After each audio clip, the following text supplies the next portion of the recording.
듣고 계시는 하나님이라는 제목으로 본문을 좀 살펴보겠습니다. 여러분, 불교의 가르침 중에서 굉장히 중요하다고 여기는 가르침이 하나 있는데 그것이 바로 무건입니다. 무건. 그래서 우리가 무건수행이라는 말을 들어봤을 겁니다. 한자 뜻대로 보자면 아무 말도 하지 않는 것이 무건입니다. 거기에 수행이라는 단어가 붙으니까 어떤 목적을 위해서 무건을 하는 것을 뜻하겠죠. 불교에서 말하는 무건은 마음을 정화하는 목적이 있다고 합니다. 사람이 말을 많이 하는 것은 많은 죄를 짓는 것이니 말을 하지 않는 수행을 통해서 스스로의 마음을 정화시켜 보자는 참선을 뜻합니다. 여러분, 참선이라는 것도 수행을 통해서 우리의 본성을 선하게 만든다라는 뜻을 가진다고 합니다. 이처럼 불교는 무건의 목적을 사람 자신의 마음의 정화에 두고 있다는 것이죠. 기독교도 역시 무건이라는 가르침이 있습니다. 오늘 우리가 읽은 본문의 18장 36절을 시작하면서 무건하고 있는 히스기야와 유다 백성들을 보고 있죠. 그래서 36절을 다시 읽어보면 그러나 백성이 잠잠하고 한마디도 그에게 대답하지 아니하니 이는 왕이 명령하여 대답하지 말라 하였습니다. 기독교는 무건이라는 말보다는 침묵하다라는 말을 사용합니다. 이 공통점은 둘 다 말하지 않는 것을 뜻하겠죠. 차이점은 무엇입니까? 불교는 스스로의 마음을 정화하기 위한 목적, 참선을 깨닫는 것이 목적이라면 기독교가 말하는 침묵, 무건은 우리의 문제를 하나님께 맡긴다라는 뜻과 하나님께서 다 듣고 계신다라고 하는 뜻을 갖고 있습니다. 그러니까 도저히 풀 수 없는 이런 형편과 상황을 하나님께 맡기는 거죠. 특별히 무언가를 말하거나 소리쳐서 해결하는 것이 아니라 하나님께서 이 모든 상황들을 다 듣고 계신다라고 하는 차원에서 더욱 강한 믿음으로 서겠다라고 하는 우리의 외적 표현이 침묵이라고 볼 수가 있겠죠. 도저히 극복할 수 없는 문제를 하나님께 맡기며 기다립니다. 무건을 통하여 내가 스스로 마음을 정화시킬 수 있다고 생각하지 않고 오직 하나님 안에서 마음의 정화가 있다는 사실을 믿고 그분을 신뢰하고 의지한다는 뜻을 갖는 것이 기독교의 침묵입니다. 그래서 기독교인들이 조심해야 될 것은 기독교는 수행을 하는 게 아닙니다. 기독교는 수행이 아니에요. 왜냐하면 수행이라고 하는 것은 스스로 안에서 능력을 발휘할 수 있다는 뜻이거든요. 기독교는 수행이 아니라 자기를 부인하여서 하나님 앞에 내 생명을 드린다라는 뜻을 갖고 있어요. 내 생명이 그분의 손에 있고 그분을 신뢰하고 기대면서 살아갈 때에만 능력이 나타날 수 있다. 그래서 기독교는 항상 의지하는 자세로 서 있다, 이렇게 말씀을 드릴 수가 있겠죠. 그래서 예배나 기도나 찬송이나 헌금 생활과 같은 것들도 본질적인 의미에서 들여다보면 다 같은 고백을 하는 거죠. 하나님의 은혜일 뿐입니다. 또는 오직 하나님께만 달려 있습니다 라는 고백을 우리가 지금 예배를 드리면서 하고 있는 겁니다. 오늘 히스기야와 유다 백성들의 배경을 보십시오. 강력한 나라 아수르가 북이스라엘을 멸망시키고 난 후에 유다까지 침공하게 됩니다. 수만 군사를 이끌고 예루살렘 성을 포위하고 있는 상황이죠. 그래서 마지막 절을 보면 이 대군의 숫자가 18만 5천 명이라고 하니 고대 근동에서 가지고 있는 수로는 사실은 굉장히 너무 많은 수라고 볼 수가 있겠죠. 그래서 물론 18만 5천 명의 군사가 예루살렘 성 주변을 다 포위하고 있지는 않을 거예요. 왜냐하면 분할해서 적진을 침공하고 있다고 하니까 얼마간의 군사는 라기스라고 하는 성읍에 머물러 있었을 것이고 얼마간의 군사는 몇만의 군사는 예루살렘 성 주변을 포위하고 있었을 것으로 짐작이 됩니다. 아수르 왕 사네립은 랍사게 장군을 이용하여 자기의 메시지를 유다 백성들에게 전하게 하죠. 그 메시지의 내용은 간단히 말해서 너희들 예루살렘을 포기하고 항복하라. 그죠? 예루살렘을 포기하고 항복하면 무화과 나무와 포도나무 아래에 안연히 살게 해주겠다. 각 집에 우물을 파주겠다라고 이렇게 조롱하면서 그들에게 항복을 제안하고 있는 배경입니다. 교만으로 가득 찬 아수르 왕은 민족의 어떤 신도 자신을 이기지 못했다라고 자랑하면서 이런 말을 하고 있는 거예요. 그러니 하나님 역시 자신을 이길 수 없다고 말하면서 모욕하고 있습니다. 히스기야와 유다 백성들은 나라를 포위하고 있는 아수르의 수만 대군을 보면서 얼마나 두려웠을까요? 그렇지만 그런 두려움과 당황스러움 속에서도 믿음을 놓지 않는 겁니다. 그래서 히스기야는 모든 백성들에게 잠잠하고 랍사게 장군의 외치는 소리 앞에서 한마디도 대답하지 않도록 명령하였습니다. 이 침묵의 자세는 아수르라는 강력한 제국 앞에서 벌벌 떠는 두려움의 침묵이 아니라, 물론 인간인지라 무서웠을 것이고 두려웠을 겁니다. 왜냐하면 19장 본문을 쭉 한 장을 다 읽어보면 믿음의 반응 속에서도 여전히 어려워하고 있는 신자의 모습을 발견하기 때문인 것이죠. 여러분, 믿음은 어떻게 자랄까요? 성령이 충만하여서 내가 오늘 겪고 있는 어려운 문제 앞에서 아무런 데미지를 입지 않는 게 아니라 내가 고통을 충분히 느껴가면서, 내가 두려움과 무서움과 공포심을 충분히 느껴가면서 이겨내게 되는 것이죠. 이게 믿음입니다. 믿음은 하나님이 우리를 그렇게 자라게 하시죠. 비인격적으로 신앙이 승리하는 게 아니라 믿음이라는 과정을 들여다보면 충분히 인격적인 것들을 경험하면서 믿음이 자랍니다. 그러니까 슬플 때는 충분히 슬퍼하고, 고통스러울 때는 충분히 고통스럽고, 이해할 수 없을 때는 충분히 이해할 수 없는 것들을 느껴가면서, 그럼에도 무엇을 포기하지 않는가? 하나님께 맡기는 우리의 신앙적 자세를 포기하지 않는 것이죠. 절체절명의 문제 앞에서 무서워하지 않고 두려워하지 않는 사람은 없습니다. 하지만 거기에서만 머물러 있지 않죠. 침묵으로 응수했다는 건 우리 모두가 하나님께 이 문제를 맡기자라고 하는, 더욱 확고히 의지하자라고 하는 다짐이고 결단이라고 볼 수가 있겠죠. 하나님은 이 모든 상황을 보고 계시고 그들이 교만하여 하나님을 모욕하는 모든 메시지들을 다 듣고 계셨습니다. 하나님 다 보고 계시고 다 듣고 계시니 계산을 하나님께 맡기자라는 태도이겠죠. 여러분, 정말 19장을 천천히 읽어보니까요, 이 샴마라고 하는 단어가 반복해서 나오는 걸 보니까 들음이라고 하는 주제가 본장에서 계속해서 되풀이되는 걸 보게 돼요. 제가 정리를 해봤어요. 한번 눈으로 따라오세요. 1절에 먼저 히스기야는 사네립의 교만한 메시지를 듣습니다. 4절에 그리고 히스기야는 여호와 하나님이 신성모독하는 사네립의 메시지를 듣기를 희망합니다. 6절에 이사야 선지자는 히스기야에게 아수르에게 들은 메시지를 두려워하지 말라고 전합니다. 7절에 이후 사네립은 어떤 보고를 듣게 될 것이고 본국으로 돌아가 칼에 죽게 될 것을 말합니다. 8절에 랍사게는 왕이 라기스에서 떠났다는 것을 듣습니다. 9절에 사네립은 구스왕 디르하가의 진군 소식을 또 듣습니다. 11절에 히스기야는 아수르의 교만과 조롱의 메시지를 다시 한번 듣습니다.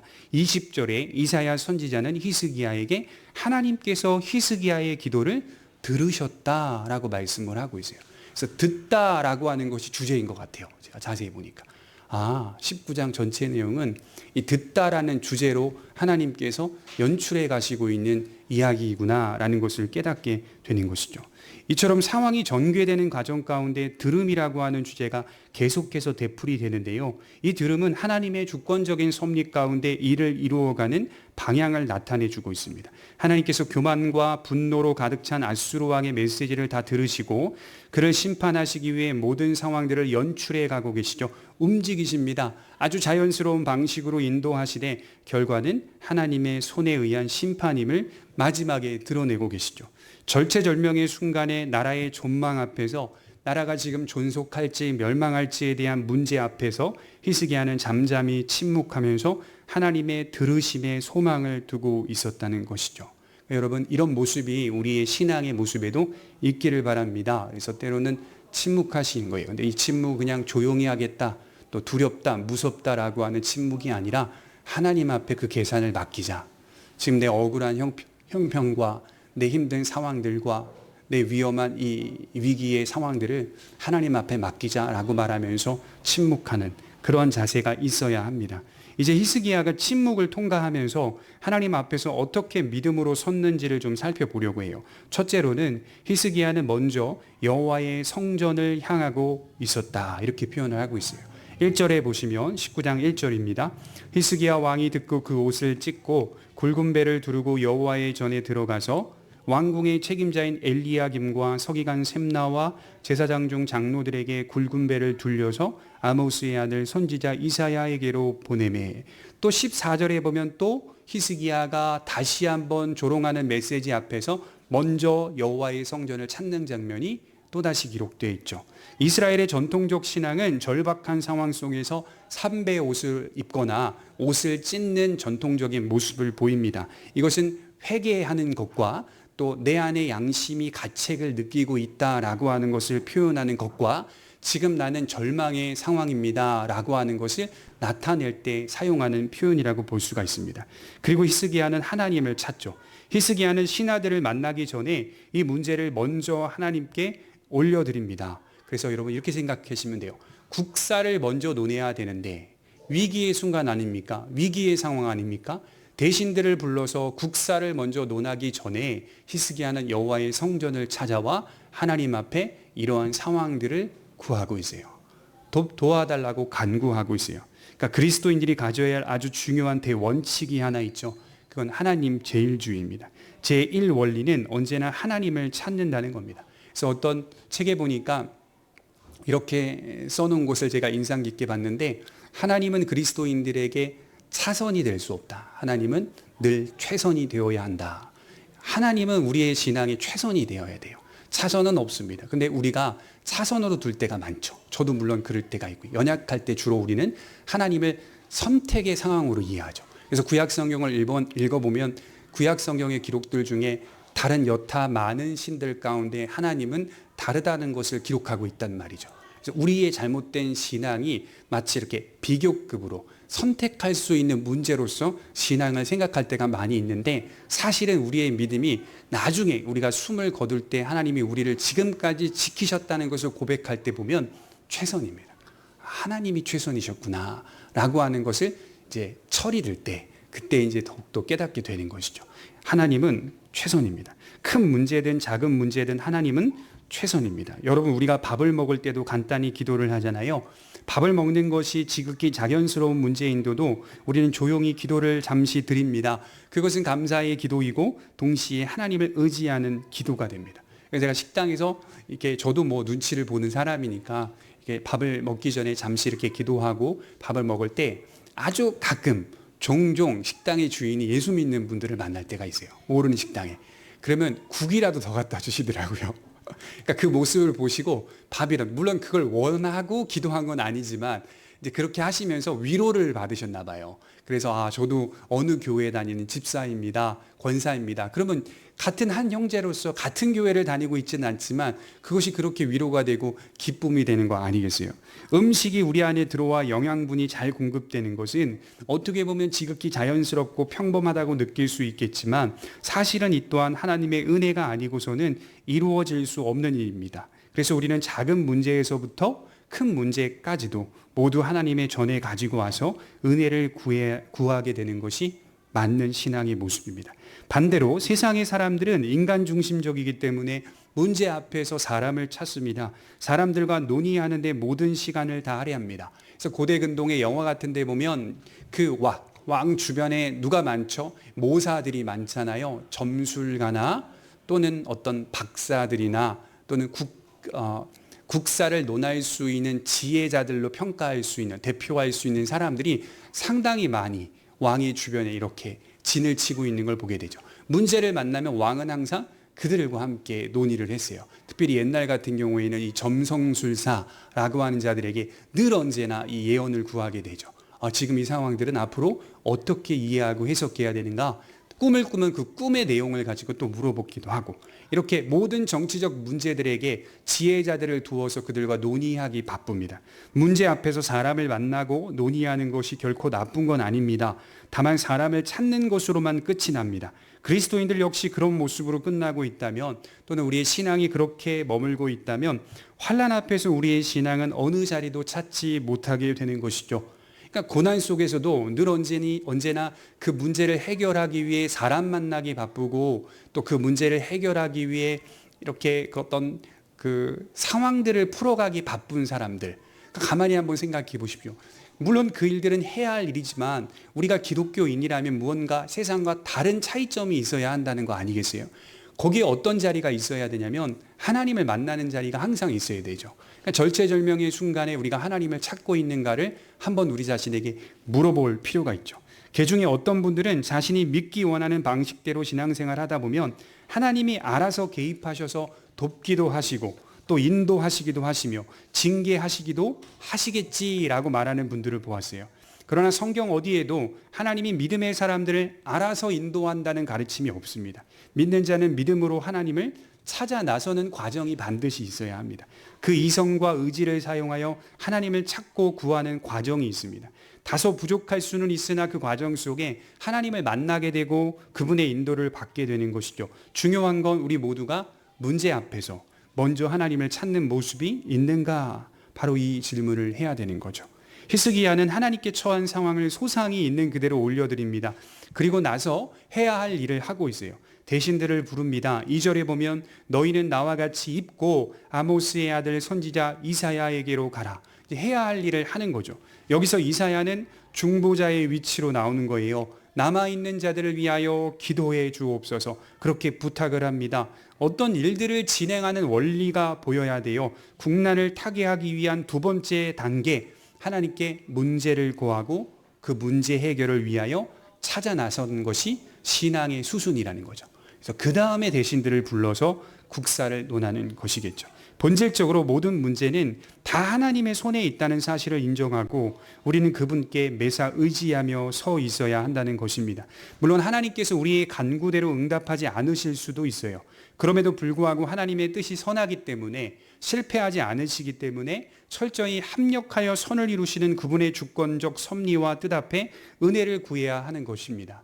우리가 실망할 때 주로 어느 때 실망하냐면 우리가 원하는 대로 되지 않을 때 실망을 하거든요. 근데 믿는 자들은 하나님께 의지하며 우리의 문제를 구할 때 비록 그 결과가 우리의 뜻대로 이루어지지 않는다 하더라도 반드시 선할 겁니다. 결과는 반드시 선할 거예요. 우리의 유익을 위하여 하나님이 그렇게 하셨다라는 사실을 우리는 고백하게 되는 겁니다. 이렇게 먼저 하나님을 찾는 사람이라면 누구보다도 상황 인식이 올바른 자가 아닌가라는 생각을 하게 돼요. 여러분 3절을 보시면 히스기야는 하나님을 찾고 그 안에서 생각하며 뜻을 분별합니다. 그리고 올바로 기도하죠. 우리 19장 3절에 보시면 우리 같이 한번 읽어볼까요? 시작. 그들이 이사야에게 이르되 히스기야의 말씀이 오늘은 환난과 징벌과 모욕의 날이라 아이를 낳을 때가 되었으나 해산할 힘이 없도다. 단지 히스기야의 애가를 보는 게 아니에요. 슬픔의 애가, 시적인 기도, 표현, 이것을 말하는 게 아니라 히스기야의 상황 인식을 보셔야 돼요. 오늘은 환난과 징벌과 모욕의 날이라. 이 환난이라는 단어는 전쟁의 재난을 가리키고, 징벌이라는 말은 유다 민족의 죄악에 대한 하나님의 징계가 임했다라는 뜻입니다. 그들이 그냥 침략한 게 아니라 과거 유다 지도자들과 백성들이 지은 죄로 말미암아 우리는 징벌을 당하고 있다, 이렇게 고백을 하는 거죠. 모욕이라는 말은 하나님께서 유다의 민족을 배척하시는 태도를 드러낸다고 해요. 이것은 지금 어려운 상황의 의미를 어느 정도 잘 알고 있었다는 뜻이 됩니다. 여러분, 이런 지혜는 어디서 나오는 걸까요? 언제나 하나님을 찾는 자에게서 나옵니다. 그래서 먼저 하나님을 찾는 자는 진지하게 생각할 줄 아는 사람이다. 저는 이렇게 말하고 싶어요. 믿음이라고 하는 것은 믿기 때문에 생각하지 않겠다는 의미가 아니에요. 그래서 우리 한국교회에 아주 큰 문제점이 오래전에 뭐가 있었죠? 믿음의 열심만 있고 생각은 없었다. 그죠? 하나님 앞에 맡기고 신자들이 스스로 생각하려 하지 않죠. 이게 오래전 초기의 한국교회의 모습이었어요. 그래서 교회당 가서 예배를 드리는 것으로 모든 문제를 다 맡기고 돌아서면 하나님 알아서 해주시겠지 하면서 생각을 안 해요. 그 다음에 말씀에 대한 생각도 안 해요. 고민도 안 해요. 이것이 한국교회의 큰 문제점 중에 하나예요. 그래서 이제 고백교회가 특히 많이 중점을 두고 있는 이제 가르침 중에 대표적인 게 뭐냐면 생각할 수 있는 성도님들을 만들자. 이게 사실 저의 모토였어요. 왜냐하면 제가 이제 순복음 교회라고 하는 배경 속에서 자랐기 때문에 나중에 가서 신대원에 들어가서 공부를 하다 보니까 아니 이렇게 생각할 게 많단 말이야? 이렇게 깨달았거든요. 아니 성경을 읽는데 성경은 믿음만 좋으면 되지 이게 아니라 우리의 모든 부분, 자연과 인간의 관계, 만물과 내 고민, 갈등 이런 모든 부분들이 그리스도와 엮여 있다는 사실을 깨닫게 되고 나서 이것은 성도들에게 생각할 수 있게끔 만드시는 하나님의 말씀이구나라는 것들을 깨닫게 되었다는 거죠. 하나님을 찾는 자가 생각을 안 한다? 이게 모순 아니겠어요? 우리 한국교회는 열심은 많았어요. 그건 정말 칭찬하고 싶은데 열심은 많았는데 생각은 안 했어요. 그렇죠? 감정의 생각, 이성의 생각, 의지의 생각 이런 것들을 깊이 내면 속에서 들여다보려고 하지 않아요. 그러니까 훈련을 받지 못했던 거죠. 그래서 이게 다른 말로 표현하면 경건의 모양은 있었지만 경건의 능력은 없었던 거죠. 그래서 모양으로 능력을 다 대체해 보려고 했죠. 그래서 건강한 신앙은 경건의 모양도 있어야 되고 그 모양을 부인하라고 바울이 한 말이 아니라요.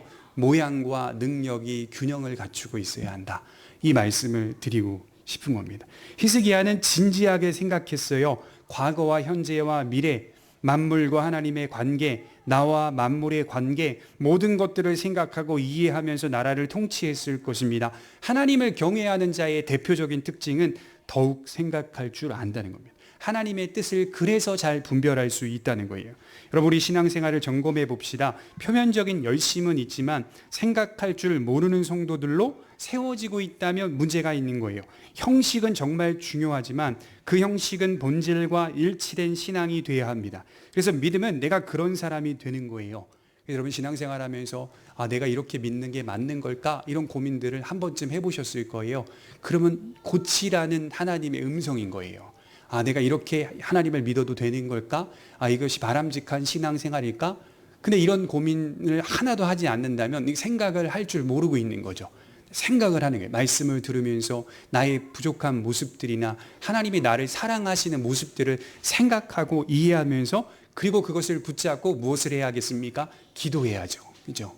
히스기야가 기도하면서 깨달은 바는 오늘은 이 환난은 뭐라고 표현합니까? 이 환난은 징벌과 모욕의 날이다. 이렇게 표현을 하고 있어요. 이건 그냥 온 게 아니라 우리가 지은 죄에 대한 하나님의 징계다라고 하는 사실을 깨달아가면서 기도하고 있습니다. 그리고 문제를 하나님께 맡기며 해결해 가는 겁니다. 이것을 성숙이라고 말할 수 있겠습니다. 두 번째로 히스기야는 여호와의 이름을 가장 존귀하게 여기고 있습니다. 우리 4절을 한번 볼까요? 19장 4절입니다. 같이 읽겠습니다. 시작.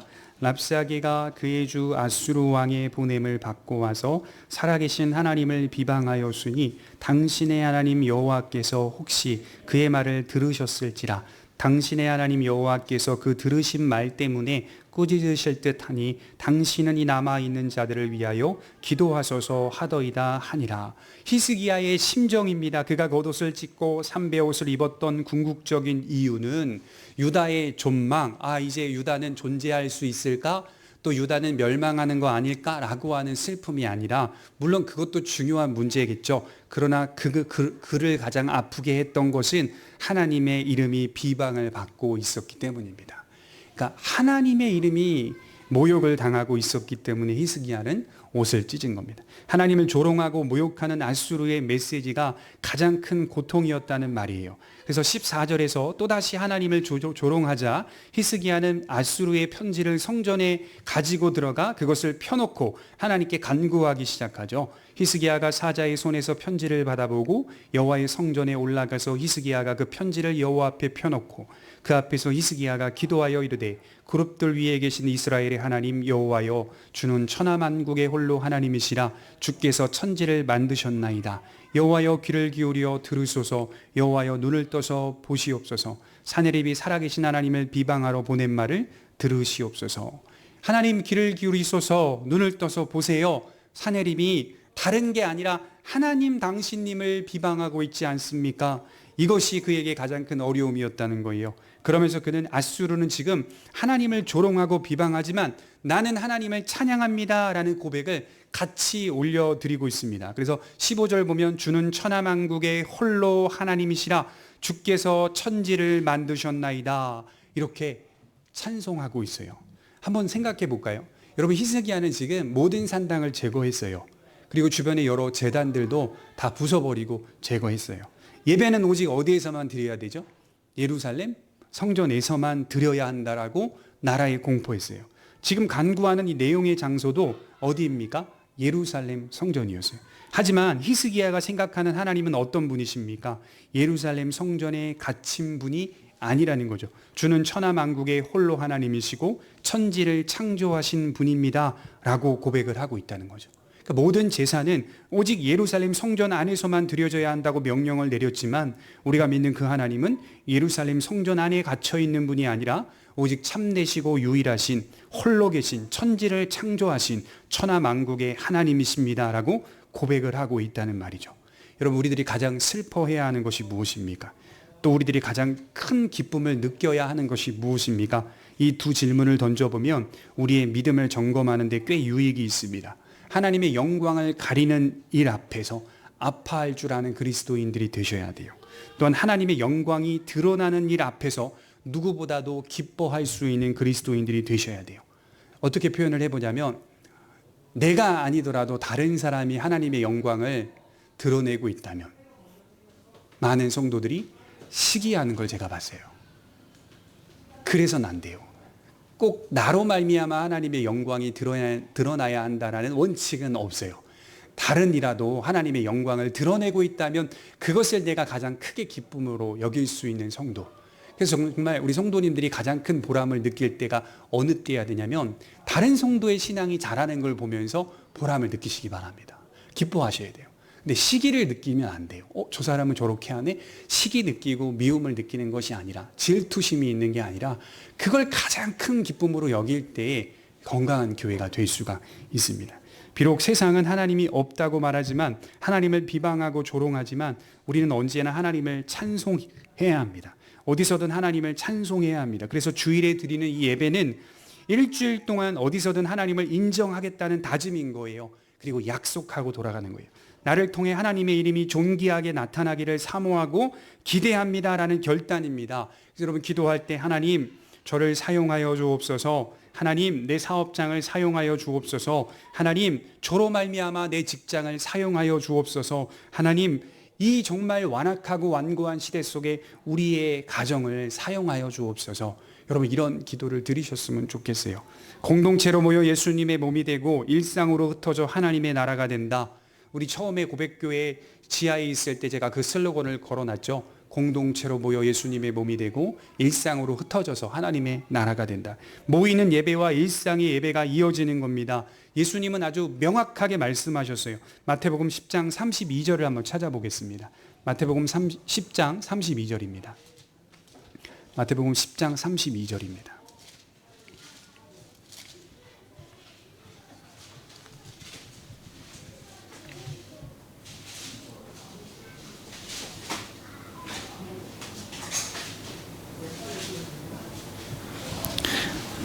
우리 마태복음 10장 32절, 33절 같이 읽겠습니다. 시작.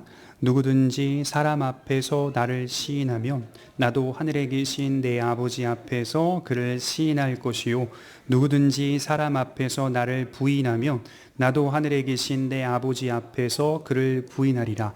사람 앞에서 하나님을 시인하는 것이 우리의 신앙생활이라고 말을 하는 거죠. 이 말씀이 어떤 주제로 시작이 되냐면 세상 속에서의 두려움이라는 주제로 전개된 말씀입니다. 그래서 24절부터 읽게 되면 두려워하지 말라, 너희들 핍박 앞에 비방 앞에 두려워 말아라. 예수님이 그런 차원에서 말씀을 시작하고 있다가 이렇게 말하는 거예요. 누구든지 사람 앞에서 나를 시인하면 나도 하늘에 계신 내 아버지 앞에서 그를 시인할 것이다. 굉장히 조건적입니다. 그리하면 나도 너를 시인할 것이다 라는 약속이에요. 이건 신자의 책임을 말하고 있는 말씀입니다. 우리 신앙의 모습이 사람 앞에서 하나님을 시인하는 모습으로 반드시 나와야 한다는 거죠. 이것은 우리의 신앙생활의 가장 큰 목표가 하나님 자신이 돼야 한다는 뜻입니다. 그러니까 여러분, 인정을 하시면서 믿음 생활 하셨으면 좋겠어요. 24절에 예수님 말씀이 종과 상전, 선생과 제자로부터 말씀이 시작되거든요. 이 말은 어떤 의미가 있냐면, 예수님, 선생님도 핍박을 받았으니 마땅히 제자된 자들도 역시 핍박을 받게 될 것을 인정하라, 이 말입니다. 그러니까 우리의 삶에 예수님을 따라 산다는 것 자체가 사실은 이 세상 앞에 많은 비방과 조롱과 핍박을 받을 수밖에 없는 위치라는 것을 인정을 하는 거예요, 예수님이 제자들에게. 그리고 뭐라고 말씀하시냐면 두려워 말라. 그러니까 인정을 하는 것과 두려워하지 말라는 것이 같이 있는 겁니다. 하나님이 우리와 함께 하시니 두려워 말라. 그래서 하나님으로 기뻐하고 하나님으로 슬퍼하고 하나님을 인정하는 성도들이 되셨으면 좋겠어요. 그건 우리가 예배 드릴 때 하는 게 아니라, 예배 드릴 때 당연히 해야죠. 하나님 인정하는 건 예배 후에 나가서 하는 겁니다. 예배 후에 나가서. 예배 드릴 때는 누구나 하는 거고요. 예배 후에 나가서 진실로 거기서 인정하며 살고 있는지를 우리가 돌아보는 거죠. 그리고 히스기야처럼 바른 신앙 고백을 할 줄 아는 성도들이 되셨으면 좋겠어요. 마지막 세 번째로 히스기야는 말씀 속에서 소망을 보고 있어요. 우리 32절을 한번 보겠습니다. 19장 32절입니다. 32절부터 34절 읽겠습니다. 시작. 그러므로 여호와께서 아수르 왕을 가리켜 이르시기를 그가 이 성에 이르지 못하며 이리로 화살을 쏘지 못하며 방패를 성을 향하여 세우지 못하며 치려고 토성을 쌓지도 못하고 오던 길로 돌아가고 이 성에 이르지 못하리라 하셨으니 이는 여호와의 말씀이시라. 내가 나와 나의 종 다윗을 위하여 이 성을 보호하여 구원하리라 하셨나이다 하였더라. 자, 이사야 선지자가 하나님으로부터 계시의 말씀을 받게 됩니다. 그리고 그 말씀을 히스기야 왕에게 전달해 주고 있는 내용이죠. 그래서 19장 20절부터 34절까지의 내용이 하나님으로부터 받은 계시의 말씀을 히스기야에게 전달하고 있는 내용입니다. 이 내용들을 자세히 읽어보면 아수르의 강력함이나 승리도 사실상 태초부터 그렇게 되도록 예정하신 하나님의 뜻의 원인이 있다는 겁니다. 그래서 우리 조금만 조용히 해달라 부탁드릴게요. 그들이 대단해서가 아니라 이 모든 일은 하나님의 작정과 통치 속에 존재하고 있는 일이라는 사실입니다. 여러분, 하나님은 지금 비웃고 계세요. 그래서 20절부터 34절 보면 하나님이 비웃고 계세요. 그리고 역사의 수레바퀴를 돌리셔서 역전의 역사를 만드시겠다라고 선언하고 계십니다. 그리고 히스기야와 유다 예루살렘이 보호와 구원을 받게 될 것이라고 약속하십니다. 중간에 징조도 허락해 주고 계세요. 히스기야는 하나님의 말씀에서 소망을 봅니다. 여러분, 인간은 항상 희망을 찾아다니는 존재라고 해요. 여기서도 희망을 찾으려 하고 저기서도 희망을 찾아 나섭니다. 그게 인간이라고 해요. 그런데 인간의 실상은 희망을 찾아 나설수록 절망한다는 겁니다. 이를 그르치기만 하는 인간의 역사를 봅니다. 저마다 여러 곳에 소망을 둡니다. 하지만 우리는 오직 하나님과 그의 말씀에서만 소망을 보는 겁니다. 소망을 어디서 봐야 된다고요? 말씀에서만 보셨으면 좋겠어요. 다른 데서 보는 거 아닙니다. 어떻게 보면 얼마나 무지하고 어리석으며 미련합니까? 선지자가 받은 그 말씀을 듣고 기뻐한다는 것이 얼마나 어리석고 미련합니까? 아직 그런 상황은 오지 않았어요. 말씀만 받은 상태잖아요. 말씀만 선포된 상태이니까 여전히 예루살렘 성벽을 올라가면 수만 대군이 예루살렘 성 주변을 포위하고 있으니 말씀을 그렇게 받았다 하더라도 위로가 될 수 있겠습니까? 잘 되지 않겠죠. 왜냐하면 형편이 당장에 나아지지 않았으니까. 그러나 지금 히스기야는 그 말씀을 듣고 소망을 보고 있습니다. 하나님의 말씀이 보호하시고 지키겠다고 선언됩니다. 그것을 우리의 소망으로 삼습니다. 그래서 세상 사람들이 믿음의 사람들을 보면서 이런 말들을 많이 들으셔야 돼요. 미련하다. 그러니까 여러분들이 미련하다는 말을 좀 들으셨으면 좋겠어요. 개인적으로. 실상은 우리가 사실 가장 지혜로운 거예요. 너희 그리스도인들은 참 미련한 존재들인 것 같아. 어떻게 그 말씀 속에서 인생 전체를 묶어놓을 수 있느냐. 자유롭지 못하고 그 말씀 안에서 인생을 묶어놓고 소망을 여기가 아닌 하나님의 나라에 둘 수 있느냐. 미련하다. 여러분, 그게 정상입니다. 문제를 해결할 수 있는 가장 지혜로운 방법은 하나님의 말씀에서 소망을 찾는 겁니다. 그리고 정말 응답하셔서 실현해 가시는 하나님의 열심을 보게 되죠. 우리의 기도를 들으시고 응답하시며 그의 뜻을 역사 속에서 실현하십니다. 그래서 우리는 하나님은 신실하신 분이라고 확신해요. 여러분, 하나님은 신실하시다라고 할 때에는 무엇을 근거로 내가 하나님은 신실하십니다라고 말할 수 있습니까? 예언과 예언의 성취를 근거로 하나님은 신실하십니다라는 말을 쓰는 거예요. 말씀이 전해지고 시간이 지남에 따라 하나님의 말씀의 성취가 내 삶 가운데 보여질 때 하나님의 신실함을 더 많이 느끼는 거예요. 그냥 내 삶의 경험이 많으니까 이렇게 느끼는 게 아니라 오늘 하나님의 말씀을 듣고 들은 말씀이 어느 순간에 나도 모르는 사이에 내 상황 속에서 삶에서 확인될 때 하나님은 정말 신실하시고 일관성이 있는 분이구나. 성경은 정말 맞는 말이구나 라고 하는 것을 목격하게 되면 신뢰가 더 쌓이게 되죠. 정보로 쌓이잖아요. 신뢰는. 정보가 축적되면서 더욱 믿게 되잖아요. 그렇게 하나님을 신뢰하는 것을 경험하죠. 이것이 우리의 소망입니다. 여기서 아주 흥미로운 대목이 나오는데요. 하나님이 히스기야와 유다를 구원하시는 궁극적인 이유가 그들의 기도 때문만은 아니라고 말씀하고 있어요. 이게 참 흥미로워요. 34절에 보면 내가 나와 나의 종 다윗을 위하여 이 성을 보호하여 구원하리라 하셨나이다 하였더라. 뭐라고 말합니까? 구원을 하시긴 하시는데 너희들을 지키고 보호하겠다라고 약속을 하시긴 하시는데 너희의 기도 때문만은 아니다. 두 가지 이유를 말하죠. 나와 하나님 자신과 나의 종 다윗을 위하여 이렇게 하겠다. 아수르를 심판하시는 궁극적인 이유는 하나님 자신의 영광입니다. 하나님 자신의 영광. 그리고 다윗에게 하신 약속 때문입니다. 그것을 31절은 이렇게 또 요약하고 있어요. 남은 자는 예루살렘에서부터 나올 것이고 피하는 자는 시온산에서부터 나오리니 여호와의 열심히 이 일을 이루리라. 하나님께서 이 일을 이룰 것이다. 간단히 말해 하나님은 이 역사 속에서 오직 하나의 계획과 방향을 세우고 계시는데 그것은 하나님 자신의 영광이라는 주제입니다. 하나님 자신의 영광. 이 역사에서 사람들은 하나님이 없다고 말하고 하나님은 존재하지 않는다고 말하며 하나님을 비방하고 손가락질하지만 하나님은 이 역사의 방향을 분명하게 세우셨는데 하나님 자신의 영광을 빼앗기지 않겠다라고 하는 역사의 수레바퀴를 지금도 돌리고 계십니다. 그래서 여러분 역전이 되잖아요. 그러면 그 감흥이 훨씬 큰 거예요. 그러니까 당장에 보여지는 형편은 하나님이 지는 것 같이 보이는 현실인 것 같지만 나중에 이것이 역사의 역전으로 나타나게 되면 그 감흥이 죄인들에게는 훨씬 큰 거예요. 하나님은 절대 영광을 빼앗기지 않습니다. 또 하나는 다윗에게 하신 약속을 그분의 열심으로 이루시겠다는 약속입니다. 그것은 무엇입니까? 다윗에게 하신 약속은 영원한 왕조를 말하죠. 이 영원한 왕조는 누구를 가리키십니까? 예수 그리스도로 말미암아 실현될 나라를 뜻합니다. 그러니까 그리스도의 백성들을 영원히 챙기시겠다는 열심을 들여다보셔야 돼요. 여기서는 남은 자, 피하는 자로 31절에 암시되어 있지만 그의 백성들을 영원히 지키시고 구원하시겠다는 그리스도 안에서 보여지는 구원과 보호를 의미하고 있는 내용입니다. 바로 이 두 이유가 역사를 진행하는 한 방향이라는 점을 잊지 않았으면 좋겠어요. 여러분 결론을 맺으려고 해요. 결국 마지막에 가보니까 아수르와 유다의 대립이 아니더라고요. 저는 아수르와 유다라고 하는 나라의 대립인 줄 알았어요. 마지막에 읽으면 읽을수록 이 말씀은 아수르와 하나님의 대립을 보여주고 있는 거예요. 본질적으로 세상 나라와 하나님 나라의 대립을 보여주고 사탄과 하나님의 대립을 보여주는 믿음의 싸움을 나타낸다고 볼 수 있겠습니다. 여기서 우리는 하나님의 열심히 이 일을 이루신다는 믿음을 가지고 이 역사를 살아내야 할 것입니다. 여러분, 우리 그리스도인들에게도 우리가 인정해야 할 것은 항상 위기감이 있습니다. 그래서 우리의 삶에는 항상 위기감이 있어요. 근데 우리가 더더욱 인정해야 될 게 뭐냐면 그리스도인들에게 만나게 되는 위기감은 결코 치명적이지는 않습니다. 치명적일 수 없어요.